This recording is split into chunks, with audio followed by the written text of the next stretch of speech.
ইনশাআল্লাহ প্রবাসী বাংলাদেশিরা এবারে ভোট দিবেন এবং ভোটের পদ্ধতি হবে পোস্টাল ব্যালট। পোস্টাল ব্যালটে যে সীমাবদ্ধতা ছিল সেই সীমাবদ্ধতা কাটানোর জন্য এখন এই পোস্টাল ব্যালট পদ্ধতিটা হবে আইটি সাপোর্টেড পোস্টাল ব্যালট, তথা আগে যেটা একজন ভোটারকে রিটার্নিং অফিসারের কাছে ফিজিক্যালি আবেদন করতে হতো একটা পোস্টাল ব্যালটের জন্য, এটা একটা অনলাইন প্ল্যাটফর্মের মাধ্যমে এই আবেদনটা তারা করতে পারবেন নিজ নিজ অবস্থান থেকে।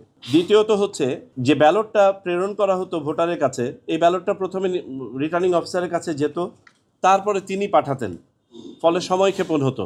আমরা নীতিগত সিদ্ধান্ত নিয়েছি যে এই ব্যালটটা ছাপানোর পরে এইখানেই সহকারী রিটার্নিং অফিসার বা কোনো একজনের উপস্থিতিতে বা বিশেষ অ্যারেঞ্জমেন্টে এখান থেকেই ওই সময়টা বাঁচিয়ে ব্যালট পেপার প্রিন্ট হওয়ার সাথে সাথে পাঠিয়ে দেওয়া।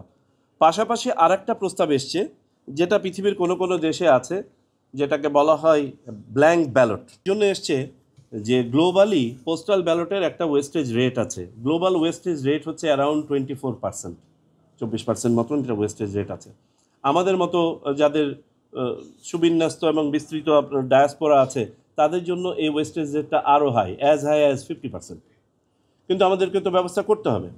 সো আমরা যেহেতু পোস্টাল ব্যালটের সিদ্ধান্ত নিয়েছি, এখানে আর একটা প্রস্তাব এসছে যে ব্ল্যাঙ্ক ব্যালটে যেখানে কিছুই থাকে না, আপনার পুরো একটা ফাঁকা ব্যালট যায়, একজন ভোটার তার প্রার্থীর নাম লিখে পাঠিয়ে দেন হয়তোবা।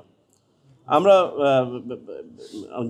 আমাদের একজন কমিশনারের কাছ থেকে এই প্রস্তাব এসছে যে আমরা যদি সব কটা মার্কা শুধু ছাপিয়ে 2 মাস আগেই পাঠিয়ে দেই এবং চূড়ান্ত সে মার্কাতে শুধু যদি ভোটটা দিয়ে পাঠিয়ে দেয় তাহলে হয় কিনা। তো আমরা সিদ্ধান্ত নিয়েছি এটা আবার টেকনিক্যাল কমিটি এটাকে একটু রিভিউ করবে। যাই হোক, এটা হচ্ছে আপনার পদ্ধতির ব্যাপারে।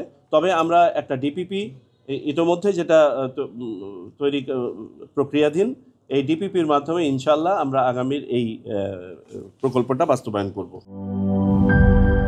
জীবনের সাথে চলে hi-fi, all time healthy life.